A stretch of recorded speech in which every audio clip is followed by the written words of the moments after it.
अस्सलाम वालेकुम बच्चों, how are you all. Welcome to chemistry learning.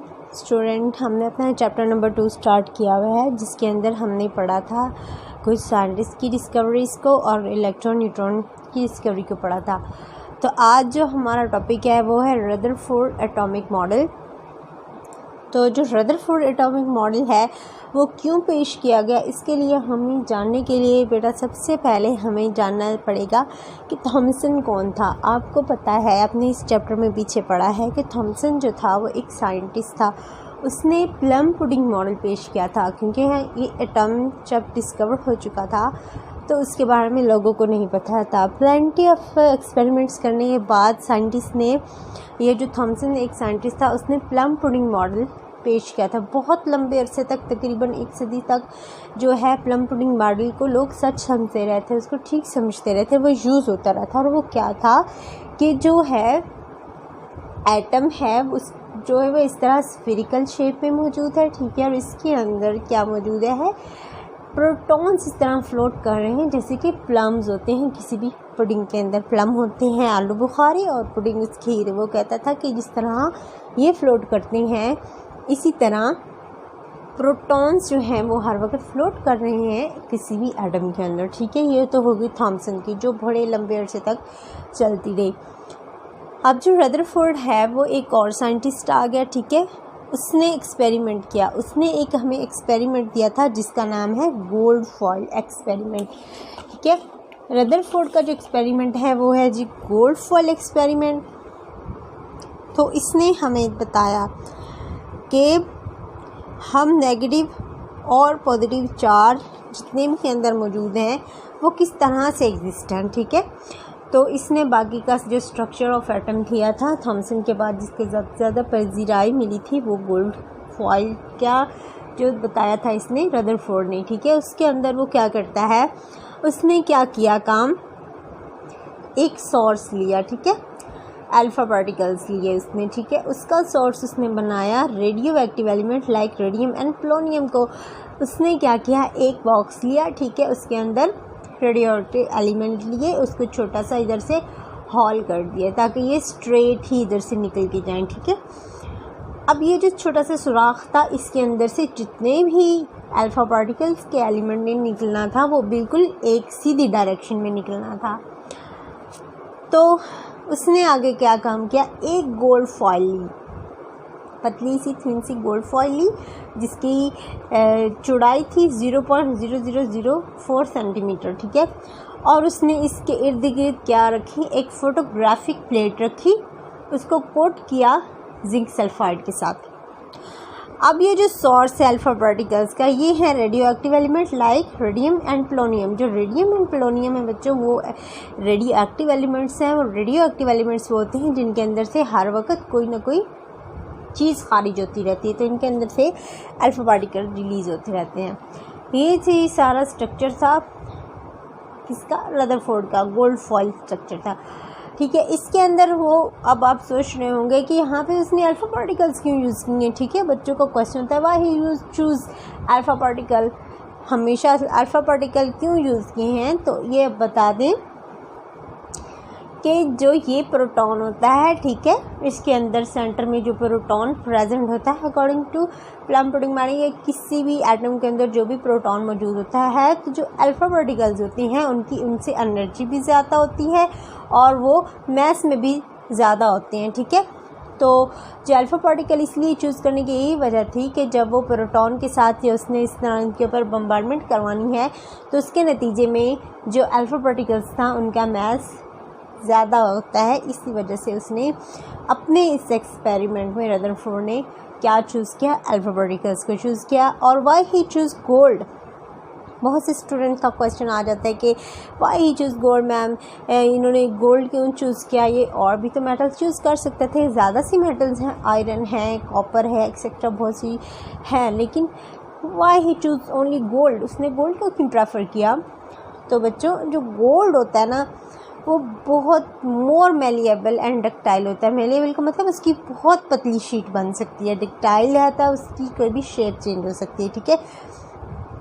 ये सबसे ज़्यादा कितनी भी मेटल्स आपके पास मौजूद है उनमें सबसे ज़्यादा मेलिएबल हमारे पास गोल्ड होता है, ठीक है। इसकी थिन से थिन फॉइल भी हम बना सकते हैं। देखिए ना, उन्होंने 0.00004 सेंटीमीटर की पतली सी लेयर बनाई है। तो ये गोल्ड को चूज़ करने के लिए ये था इसका रीज़न कि वो बहुत बारीक होती है और उसको स्टडी करना इजी हो गया, ठीक है। अब देखिए स्क्रीन फॉइल, ये जो एंड पर उसने फोटोग्राफिक प्लेट रखी है इसको हम स्क्रीन फॉइल भी कह सकते हैं। ये क्यों उसने रखी है, ठीक है, और इसको इसने कोट किया था जिंक सल्फाइड के साथ, ठीक है। ग्राफिक प्लेट रखी ना, उसके ऊपर उसने कोट किया है जिंक सल्फाइड को। अच्छा, स्क्रीन फॉइल का क्या फंक्शन है या क्या काम है, अलग से पूछा जा सकता है। जब when alpha particle hit it emit fluorescent light. अच्छा, जब भी अल्फा पार्टिकल इसकी सरफेस के ऊपर हिट करेंगे, ठीक है, इसकी सरफेस पे नहीं, गोल्ड की फॉइल की सरफेस पे नहीं, किसकी सरफेस पे, फोटोग्राफिक प्लेट की जितनी भी सरफेसेस हैं, जहाँ जहाँ भी अल्फा पार्टिकल इधर से निकल कर उधर स्ट्राइक करेंगे तो वहाँ से एक लाइट इमिट होगी, ठीक है, लाइट प्रोड्यूस होगी। Can be trace the track of alpha particles, जिसके हमें पता चल जाएगा कि अल्फा पार्टिकल का रास्ता क्या था, ठीक है। अब देखें, अगर इस सारे स्ट्रक्चर को देखा जाए, रदरफोर्ड के स्ट्रक्चर को देखा जाए, तो उसने अकॉर्डिंग टू थॉमस जब ये एक्सपेरिमेंट किया तो जब उसने अल्फा पार्टिकल की बम्बारमेंट करवाई, ठीक है, उसके अकॉर्डिंग, थॉमसन के अकॉर्डिंग टू थॉमसन के स्ट्रक्चर के मुताबिक, तो उसने देखा कि ऑब्जर्वेशन के मुताबिक, थॉमसन के ऑब्जर्वेशन के मुताबिक के जितने भी अल्फा पार्टिकल हमने ऊपर बम्बारमेंट करवाई हैं, क्योंकि उनका तो मैस प्रोटॉन से ज़्यादा, इसलिए तो सारी की सारी चीज़ों को सीधा गुजर जाना चाहिए, सारे के सारे अल्फा पार्टिकल को बिल्कुल स्ट्रेट लाइन में गुजरना चाहिए। लेकिन बच्चों, लेकिन रदरफोर्ड ने जब ये एक्सपेरिमेंट सारा किया अपने स्ट्रक्चर के मुताबिक, तो उसका ये रिज़ल्ट नहीं आया, ठीक है। थॉमसन के मुताबिक वो ये कहता था कि सारे जो एटम हैं वो स्फेरिकल हैं और इनके दरमियान में ये फ्लोट कर रहे हैं प्रोटॉन्स। लेकिन जब उसने इस सारे स्ट्रक्चर के मुताबिक अल्फा पार्टिकल की बम्बारमेंट करवाई इस मेटल के ऊपर, ठीक है, गोल्ड मेटल के ऊपर, तो उसने ये ऑब्जर्व नहीं किया, ठीक है। उसकी क्या ऑब्जर्वेशन होनी चाहिए थी कि जितने भी अल्फा पार्टिकल यहाँ से वो बम्बारमेंट करवाता है वो सीधे गुजरने चाहिए, ठीक है, स्ट्रेट लाइन में। लेकिन उसने ये ऑब्जर्व नहीं किया, उसकी ये ऑब्जर्वेशंस नहीं आई। तो अब हम पढ़ेंगे कि ऑब्जर्वेशन क्या थी रदरफोर्ड की। जी बच्चों, तो बात करते हैं कि रदरफोर्ड की जो ऑब्जर्वेशन थी इसमें इसने क्या देखा। तो ऑब्जर्वेशन ऑफ रदरफोर्ड में देखें कि जब उसने अल्फा पार्टिकल्स के ऊपर बम्बार्डमेंट की तो उसने ये ऑब्जर्व किया कि almost all particle pass through foil undeflected. ये जब मैंने इसके ऊपर ये किया, ये फॉइल पड़ी हुई है, तो बहुत सारे जो एटम जो है अल्फा पार्टिकल्स हैं वो यहाँ पे सीधे इसके ऊपर लगे हैं, ठीक है, बिल्कुल स्ट्रेट लाइन में लगे हैं, सारे के सारे अनडिफ्लेक्टेड। डिफ्लेक्शन का मतलब होता है मुड़ना या रिफ्लेक्ट कर जाना, अपने रास्ते से हट जाना, ठीक है। तो उसने देखा कि सारे जो हैं अल्फा पार्टिकल्स वो तो सीधे सीधे जा रहे हैं, बिल्कुल स्ट्रेट लाइन में जा रहे हैं। तो इसने एक चीज़ नोट की कि यहाँ पे बहुत सारे अल्फा पार्टिकल्स जो हैं अनडिफ्लेक्टेड हैं, सम डिफ्लेक्टेड फेयरली लार्ज एंगल। तो उसने देखा कि कुछ बहुत बड़े एंगल पे डिफ्लेक्ट हुए हैं, मतलब क्या है, वो सीधे जाते जाते एकदम से किसी ऐसी वजनी चीज़ से टकराए हैं जिसकी वजह से उसका एंगल चेंज हो गया। अब देखिए फॉर एग्जांपल बॉल है, अब उसको दीवार पे फेंकते हैं तो वो बाउंस बैक हो जाती है, ठीक है। इसी तरह अगर वो कहीं थोड़ी सी जगह से टकराती है तो वो सीधी नहीं जाती, वो अपना डायरेक्शन चेंज कर लेती है। तो इसी तरह वो ये कह रहा है कि अल्फा पार्टिकल किसी ऐसी चीज़ से टकरा रहे हैं जिसकी वजह से वो अपना रास्ते से हट गए हैं, डिफ्लेक्ट हो गए हैं। वेरी फ्यू बाउंस्ड बैक, हत्ता के कुछ ऐसे एलिमेंट्स, जो कुछ चीज़ ऐसी मौजूद है जिसकी वजह से बिल्कुल ही बाउंस बैक हो गए हैं अल्फा पार्टिकल्स, ठीक है। उसने अल्फा पार्टिकल बम्बार्ड करवाए, कुछ अंदर से गुजर गया सीधे सीधे ही, कुछ लार्ज एंगल पर डिफ्लेक्ट हुए, कुछ मतलब कि उन्होंने अपना रास्ता चेंज कर लिया, कुछ ऐसे थे जो बिल्कुल ही जैसे दीवार के ऊपर बॉल मारते दीवार फ़ौरन वापस आती, इसी तरह वो कह रहे हैं कि कुछ ऐसे पार्टिकल हैं जो जैसे ही टकराएं अल्फा पार्टिकल्स गोल्ड फॉइल के ऊपर फ़ौरन ही वापस बाउंस बैक हो गए हैं, ठीक है। ये इसकी ऑब्जर्वेशन थी रदरफोर्ड की। अब देखिए हम एक एग्जांपल देती हूँ मैं आपको, एक कॉटन बॉल ले लें, आप देखें उसके दरमियान में एक सेंटर में एक बहुत हार्ड और डेंस चीज़ आप फिट कर लें, इतनी डेंस और इतनी हार्ड कि इसके बुलेट का भी असर ना हो, ठीक है। जब आप फायर करेंगे तो आप देखेंगे कि ये जो सारी एरिया खाली है, ठीक है, सारा एरिया खाली होता है, ठीक है। तो इसके अंदर से कोई भी बुलेट बहुत इजीली स्ट्रेट सीधी गुजर जाएगी। लेकिन अगर वो यहाँ पे टच करे, इसके एज पे टच करे, तो वो क्या होगी, हल्की सी मुड़ेगी, हल्का सा उसका एंगल चेंज होगा, सीधी नहीं जाएगी। लेकिन और अगर यहाँ होगा तो यहाँ भी होगा, ठीक है। और अगर वो बिल्कुल इस सरफेस को, हार्ड सरफेस को हिट करती है, जिसकी वजह से उसने बाउंस बैक हो जाना है और वो अंदर से पास नहीं कर सकती, ठीक है।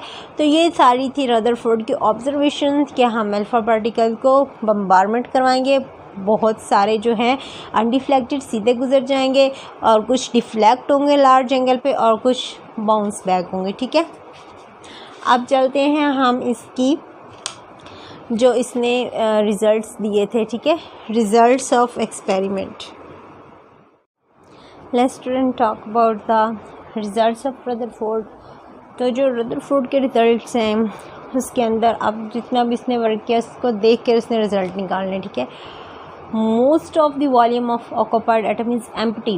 इसको पता चला, सबसे पहला पॉइंट था कि जितने भी इसने अल्फ़ा पार्टिकल बम्बार्ड किए हैं अपनी ऑब्जर्वेशन के अंदर से पता चला था कि जितने भी मैंने अल्फ़ा पार्टिकल बम्बार्डमेंट किए हैं उसमें से बहुत ज़्यादा ऑलमोस्ट तकरीबन तमाम तर जो थे अनडिफ्लेक्टेड गुजर गए, मतलब उनके ऊपर कुछ फ़र्क ही नहीं हुआ। तो इसका क्या मतलब है कि जो एटम है उसका जो वॉल्यूम उसने ऑक्यूपाई किया होगा वो ज़्यादातर खाली है, ठीक है। एटम अंदर से ज़्यादातर खाली है, उसके अंदर कुछ नहीं है। Deflection of few proved that centre of positive charge nucleus, ठीक है। कुछ जो एटम, कुछ जो अल्फ़ा पार्टिकल्स है वो डिफ्लेक्ट हुए, इसका क्या कि उसके सेंटर के अंदर कोई चीज़ मौजूद है, ठीक है। पॉजिटिव चार्ज सेंटर में मौजूद है जिसको उसने न्यूक्लियस का नाम दिया, ठीक है। थर्ड ऑब्जर्वेशन उसकी क्या थी, कंप्लीट बाउंस बैक। यहाँ तक अभी उसकी ऑब्जर्वेशन नहीं आ रही कि सबसे पहले क्या था कि सारे के सारे एटम, जो एटम के अंदर सारे सारे अल्फ़ा पार्टिकल अगर गुजर गए हैं तो इसका मतलब है कि एटम ज़्यादातर खाली है। अगर कुछ डिफ्लेक्ट हुए हैं तो इसका क्या मतलब है कि कोई चार्ज, कोई ऐसी चीज़, कोई हार्ड चीज़ मौजूद है जिसको उसने न्यूक्लियस का नाम दिया था। कंप्लीट बाउंस बैक, अच्छा न्यूक्लियस यहाँ तक उसे पता चल गया, कुछ चीज़ें डिफ्लेक्ट हुई, ठीक है। अब उसको न्यूक्लियस की नेचर पता चल गई। Complete bounce back shows nucleus is very dense and hard. जो कंप्लीट बाउंस बैक हुआ उसको मिला कुछ हुए थे, ठीक है, बहुत कम बाउंस बैक हुए थे। उसका क्या, उससे क्या से उससे पता चला कि ये जो न्यूक्लियस है ये तो बहुत सख्त चीज़ है और बहुत डेंस चीज़ है, हार्ड चीज़ है जिसके अंदर से कोई चीज़ गुजर नहीं सकती। क्योंकि बच्चों जो अल्फ़ा पार्टिकल है हाईली पेनिट्रेटिंग इन नेचर होते हैं, हर चीज़ में से इजीली गुजर सकते हैं, लेकिन ये न्यूक्लियस के अंदर से नहीं गुजर सके क्योंकि न्यूक्लियस बहुत ज़्यादा हार्ड और डेंस स्ट्रक्चर है, ठीक है। Few particle deflected show size of nucleus is very small. अब एक और भी चीज़ थी, कुछ अगर डिफ्लेक्ट, अब देखें ना जितनी बड़ी चीज़ होगी उसके साथ अगर आप उसके ऊपर मार रहे हैं, अल्फ़ा पार्टिकल्स मार रहे हैं, तो उस अगर वो बड़ी है साइज़ में तो उसके तो डिफ्लेक्शन बहुत ज़्यादा होनी चाहिए, लेकिन डिफ्लेक्शन जो थी वो कम पार्टिकल्स की हुई थी, सीधे सीधे ज़्यादा गुजर गए थे, जो मुड़ गए थे वो बहुत कम थे। तो इससे क्या जाहिर होता है कि स्मॉल साइज़ है न्यूक्लियस का, न्यूक्लियस बहुत छोटा है, सेंटर में मौजूद है, ठीक है। वूल एटम इज़ न्यूट्रल और इलेक्ट्रॉन रिवॉल्विंग अराउंड न्यूक्लियस के। अब हमें पता चल गया कि सेंटर में उसके क्या है, हार्ड स्ट्रक्चर है जिसको उसने न्यूक्लियस कहा, और जो उसने फिर खुद ही अज्यूम किया कि जो इलेक्ट्रॉन है वो हर वक्त रिवॉल्व कर रहे हैं न्यूक्लियस के इर्द गिर्द। Whole atom is neutral. जब हमें पता चलता है कि कोई भी एटम है नेचर के अंदर पड़ा हुआ न्यूट्रल होता है, ठीक है, उसके ऊपर कोई चार्ज नहीं होता, तो हमारे पास क्या है, प्रोटॉन जो है पॉजिटिव चार्ज है और इलेक्ट्रॉन नेगेटिव चार्ज है। तो जब एटम न्यूट्रल होगा तो इसका मतलब है कि इसके अंदर जितने भी पॉजिटिव हैं और जितने भी नेगेटिव चार्ज हैं वो इक्वल होंगे, बराबर होंगे। Particle with in the nucleus called nucleons. अब पार्टिकल्स जो हैं न्यूक्लियस के अंदर, जितने भी पार्टिकल हैं, प्रोटॉन है, न्यूट्रॉन है, न्यूक्लियस के अंदर मौजूद है, उनको क्या कहेंगे, न्यूक्लियॉन्स कहेंगे। जी स्टूडेंट, तो ये जो सारे मैंने आपको पहले रदरफोर्ड का एटॉमिक मॉडल पढ़ाया, फिर उसका स्ट्रक्चर पढ़ाया, उसने किस तरह से किया, ठीक है, फिर उसने आपने कुछ ऑब्जर्वेशन दी थी, उसके बाद ये उसका रिज़ल्ट है, ठीक है। जो इसके डिफेक्ट्स हैं ना, क्योंकि ये भी बाद में एक अजीम साइंटिस्ट था नील बोहर, ठीक है, उसका एक मॉडल है एटॉमिक मॉडल, वो हम पढ़ेंगे। तो इसके जो डिफेक्ट्स हैं या लिमिटेशन जिसको कहा जाता है वो हम अपनी नेक्स्ट क्लास में पढ़ेंगे। और उसके साथ ही हम नील बोहर जो बोहर एटॉमिक थ्योरी है वो भी हम डिस्कस करेंगे, ठीक है। Thank you.